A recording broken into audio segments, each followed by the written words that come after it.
नमस्कार दोस्तों, आज मैं आपको गणगौर व्रत में सुनी जाने वाली गणेश भगवान की कहानी सुनाने जा रही हूँ। प्रेम से बोलिए गणेश भगवान की जय हो। एक समय की बात है, एक सेठ अपने परिवार के साथ रहते थे। सेठ का गांव से शहर तक बहुत बड़ा व्यापार था। सेठ जी गणेश भगवान के भक्त थे। सेठ जी का मानना था कि उनके परिवार की हर खुशहाली का कारण गणेश भगवान हैं। सेठ जी नियम अनुसार रोज नदी पर नहाने जाते और आकर गणेश भगवान की पूजा पाठ करते और उन्हें भोग लगाते, फिर स्वयं भोजन करते। यह बात सेठानी जी को अच्छी नहीं लगती। वह धार्मिक नहीं थीं और ईश्वर में विश्वास भी नहीं रखती थीं। एक बार सेठानी ने सोचा कि यह इतना गणेश भगवान को मानते हैं, गणेश भगवान की पूजा करते हैं, लेकिन इससे क्या होता है, और नहीं तो वह अपना टाइम खराब करते हैं। आज देखती हूँ कि वह कैसे गणेश भगवान का पूजा करते हैं। अगले दिन जब सेठ जी नदी पर नहाने जाते हैं तो सेठानी जी गणेश जी की मूर्ति को उठाकर मूर्ति को कपड़े में ढककर बगीचे में जमीन खोदकर उसमें दबा देती हैं। जब सेठ जी नदी पर से नहाकर घर आते हैं और देखते हैं कि गणेश भगवान की मूर्ति तो मंदिर में नहीं है, तो वह सेठानी से पूछते हैं, गणेश जी की मूर्ति मंदिर में नहीं है, कहाँ गई?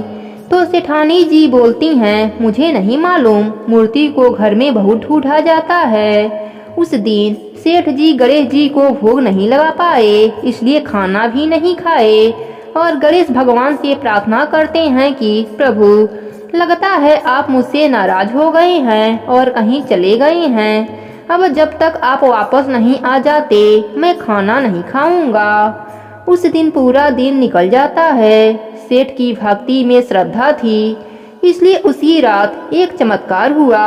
सेठ को सपना आया जिसमें वह एक छोटे से चूहे के साथ खेल रहे होते हैं और वह चूहे को खाने के लिए लड्डू देते हैं।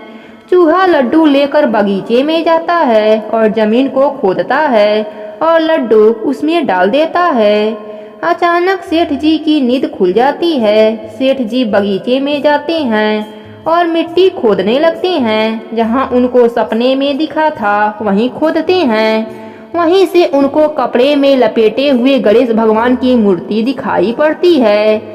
सेठ जी गणेश भगवान को नहलाकर पूजा करते हैं और मंदिर में स्थापित कर देते हैं और सेठानी को सारी बात बताते हैं। जब सेठानी यह बातें सुनी तो उसे बहुत ही आश्चर्य होता है और सेठानी को अपने गलती का एहसास हो जाता है। फिर सेठानी सेठ जी को सारी बात बताती है और सेठ जी से क्षमा मांगती है।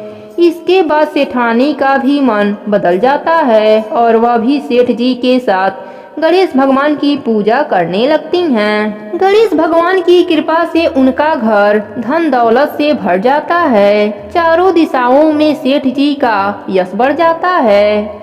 हे गणेश भगवान, जैसे आपने सेठ पर अपनी कृपा करी, वैसे ही अपने सभी भक्तों पर अपनी कृपा बनाए रखना। कहानी अधूरी हो तो पूरी करना, पूरी हो तो मान रखना।